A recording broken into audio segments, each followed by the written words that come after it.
hello. This is Irene with SaugaTalks. Hello. Thank you everyone for tuning in. Definitely appreciate the loyal followers, digital friends, everyone on LinkedIn, on X, on YouTube who joining me when I talk with fascinating people in tech. And today is no exception. Today I'm extremely privileged because Christine Alemany is with me. Christine, how are you? Hi, I'm good. How are you?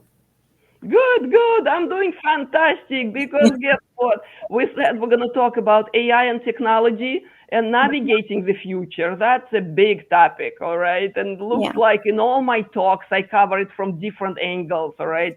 It could be healthcare, automation. We're all in this digital world trying to situate ourselves. And you are a CEO, a CMO, a board member and just out there, involved with Columbia Business School, involved with the industry about AI in 2024, meaning that proliferation of tools and opportunities. And yet, what do you think we should be aware of? So I think it's important that you start testing, right? So whether it's Bard, ChatGPT, there's a ton of AI tools that you can use in marketing, from video to content creation. I don't think AI, or generative AI specifically, is going to replace people, at least initially. I think it's a good way to become more efficient. It's a good way, especially when you're writing or brainstorming. It's a good way to get a lot of information and simplify that information. So for writing, for example, I use it a lot for just as a starter, to give me lots of different ideas I can play with. And then it actually allows me to think outside of how I would normally think. So it gives me different ways to approach problems that I myself wouldn't normally think of. And you can think about that in terms of video, in terms of narration. There's lots of things around marketing that gives you kind of a different perspective than you would normally see. Absolutely. And in the team setting, okay, I just Mm-hmm. want to dive deeper into, right, with all the productivity tools, right, and Yeah. lots of tools that teams are trying as we speak, all right. How do you choose the right strategy? Because you cannot be jumping from one tool to another, right? If you're leading the team, if you have businesses investing, certain budget into what you do. So Yeah. what kind of, the common sense approach here now? Because the landscape is pretty busy, don't you think? Yeah, I think just start with one thing. Once you layer, once you kind of master it, although I don't know if we're at mastering level yet, add on other layers. So, for example, you can start brainstorming different topics that you want to write, or for your business, for example, you can brainstorm different topics around AI. Then you can use your AI tools to start um, researching people and identifying interesting people that may be of interest to you. Um, the one thing about generative AI that I think is great is I can look up, what are the top 10 influencers in banking, for example, and it scours the internet for me, does all the research that I would look at, and gives me top 10 based on various um, algorithms that it has. Depending on the tool, it will be transparent to you or not. Hopefully, it is. And then you can start fine tuning the results, right? So you can start asking questions, take things out. Um, then you can take that information and then toss it into the next phase of your research. So, how do you start putting together content? What are the different types of content I can do? How should I approach each influencer? So, I'm actually having my team do that right now around influencers. That's why I'm talking about influencers around a lot. Um, is we're identifying the top influencers that we would want to work with, and we're also identifying where their strengths are. So we have a number of different areas that we're focusing on strategically, and we're tapping into different influencer networks to attack those areas, using AI to help identify them, using AI to help identify the most trending topics in each of their areas, and then to go into content creation. Can you maybe share some examples in your client work? If you don't have to name the companies, that's fine, but just kind of tangible, successful use cases where you worked on brand strategies, right? When you help businesses to grow, where AI examples, which we can share because we all live by, thriving, interesting, cases. Mm-hmm.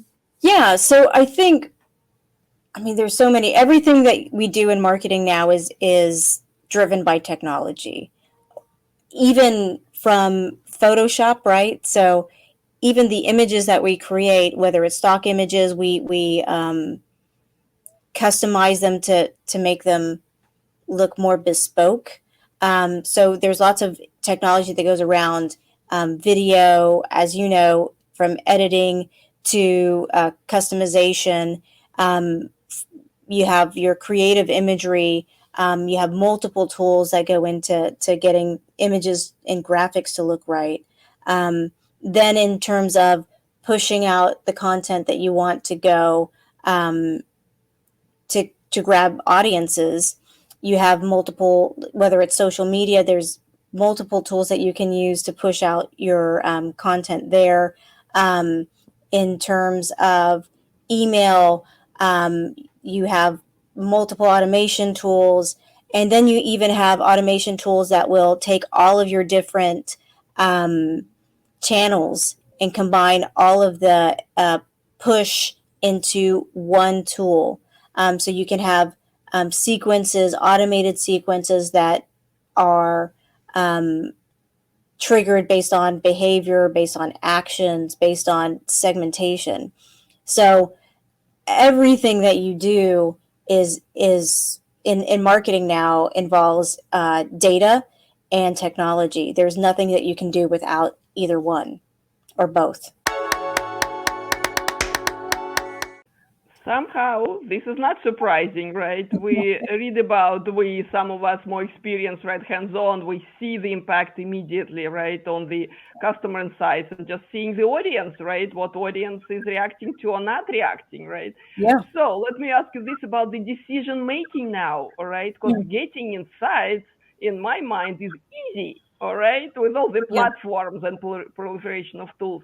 How are you as a CMO, CEO, right, in both roles sometimes, how do you make decisions based on which insights you take seriously, which one, because we cannot be taking actions on everything we see in the digital world, right? What's the kind of strategic thinking, out there? So it depends on the size of your company, what tools you have access to. So you can go very basic and look at what I call vanity metrics, clicks, likes, shares. That's, if you don't have anything else, that's good to start off with. I think it's really easy to see how many shares you have, what's resonating out there. And then you can go a little bit further, right? So you can go into sales, revenue, and more transactional data. And that's where it gets more complicated, where you have attribution involved. And so that requires more advanced tools. So you could do anything from Google Analytics to more complicated measures, like, for example, intent. You can actually start digging into how many people are interacting with you. Are they interacting with their competitors or your competitors? And start identifying people early on in their research. So that's where SEO becomes important, and getting out the content that you want to attract them in, right? So with the shares and the likes, you are starting to understand what trends, what people are interested in. With the transactions, you're starting to see what makes them take an action. And then you start looking at intent that's in between those two, and you start thinking about how can I start influencing people before they're even in the buy decision. So then you start getting into behavioral psychology, and some really interesting areas where you can start influencing how people react and behave. Um, and when I say influencing, I think of it in terms of education, and helping them make a better decision for themselves. Hopefully, whenever you're influencing people, you're doing so truthfully, honestly, authentically. Um, that will ensure that they come back to you, right? So you can make one sale, um, and that's a win. But if you can't bring them back and you can't keep that relationship, it's all for naught. You're not going to have a successful business.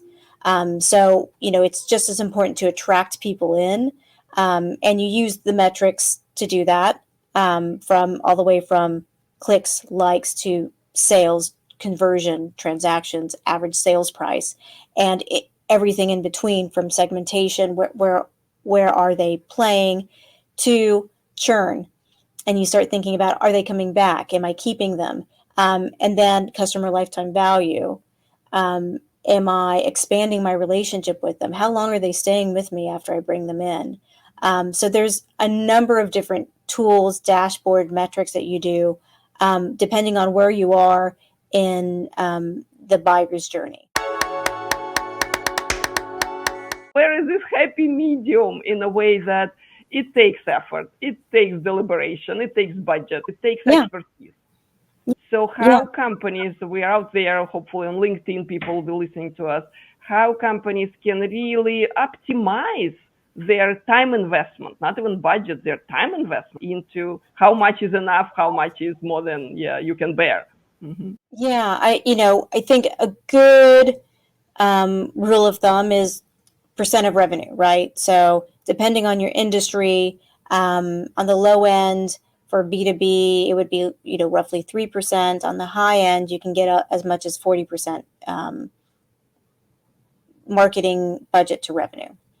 Um, and then it's a matter of looking at your customer acquisition cost. Um, your goal is to decrease your customer acquisition cost, but once you get to a certain size, it's going to start increasing again, because once you get all the low hanging fruit, you're going to start seeing that your customer acquisition cost is going to start rising again. Um, that's okay. You have to know to understand it, and be able to receive it. Um, but whenever you're thinking about, where is the happy medium, it's, am I setting a strategy that will allow me to be profitable, right? So, at what date are you setting to become profitable? How many customers do you need um, till you can start either raising your price or start charging for your services? Um, and then, how am I growing my customer base? Am I using word of mouth? Am I using my customers to help me grow my customer base? Right? Because the best way that you can increase your customer base and build credibility quickly is through your existing customers. So if you're going to have a marketing strategy, a large part of that strategy should be around putting your customers forward, right? Making them involved in your marketing, either, simple case studies, testimonials, um, even having social media contests where they, do unboxing. There's lots of stuff that you can do to get your customers involved. And that's the best way that you can grow your business. Um, but yeah, it takes a lot of experience. It does take time. It does take budget. Um, and if it didn't, everybody would have their own business, and everybody would be a multi-billion-dollar company. I think that's one of the, once you get your product market fit, marketing is the one thing that can keep you growing over for long term. And that's why companies like, the Coca-Colas of the world continue to invest heavily in their marketing. Of course, we know the like, big brand marketing is completely different animal comparing to up and coming and startup marketing, right? And it's Yeah. important, to know who you are, right, and what exactly Yes. you're trying to achieve in the given circumstances, all right? Because Yeah. I've seen a lot of marketing burned out, okay, in my experience, meaning that Yeah. when you don't get the results, okay, when you're doing things which are not, right. Any examples Yeah. or pitfalls to avoid there? Well, I think whenever you're thinking about marketing and looking at marketing, you have to take a test approach, right? You test small, you see if it works, then you invest more. Um, and you don't just continue doing something because it worked in the past, because marketing tactics can um, become less efficient and effective over time. So you're constantly having to try new things, test new things, change and evolve so that your message is always fresh, your tactics are fresh, you're meeting your customers where they're at, and you're working with them in using different formats because people ingest information differently. Some people are more audio, some people are more visual. So being able to get them in writing, in video, in audio, and allowing them to consume your message, your content in different formats, different lengths of formats. Short form, everything from an infographic to a white paper, a snippet to a long form video and a long form conversation. Having that variety of content and variety of formats and lengths allows you to meet all different kinds of customers depending on how they ingest information, right? It's not a one size fit all kind of activity. You have to make it variable, you have to add on, you have to layer on, and once things stop working, you have to stop doing that thing. So you have to, have a testing mindset and be open to failure and be open to success and constantly be looking at your metrics. If you're not looking at your metrics regularly, depending on what kind of business you are, sometimes it would be daily, sometimes hourly, sometimes it's weekly. But you have to constantly be looking at your metrics to understand what's working and what's not.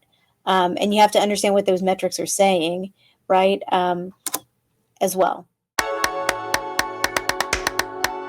You mentioned trust, so Mhm. with personalization, and at least what I'm seeing is that even B2B is not actually truly B2B anymore. It's very personalized B2B, Yeah. don't you think? So how do you maintain that B2B efficiency, right? Bringing value and at the same time, right, earning trust and Yeah. keeping their level of trust? Where is this again, right? Happy medium. Yeah. So, first you have to be authentic, right? So you can't be everything to everyone, just like a human being. A business can't be everything to everyone. You have to kind of know where your lane is and stay in that lane. And if you have to evolve, you have to pivot. You have to do so in a way that is true to the brand you've created. You can't pivot too quickly. Um, in terms of your brand and your persona because then people don't know what's real and what's not. Um, Hmm. and once they start doubting you, then it makes the sale even harder.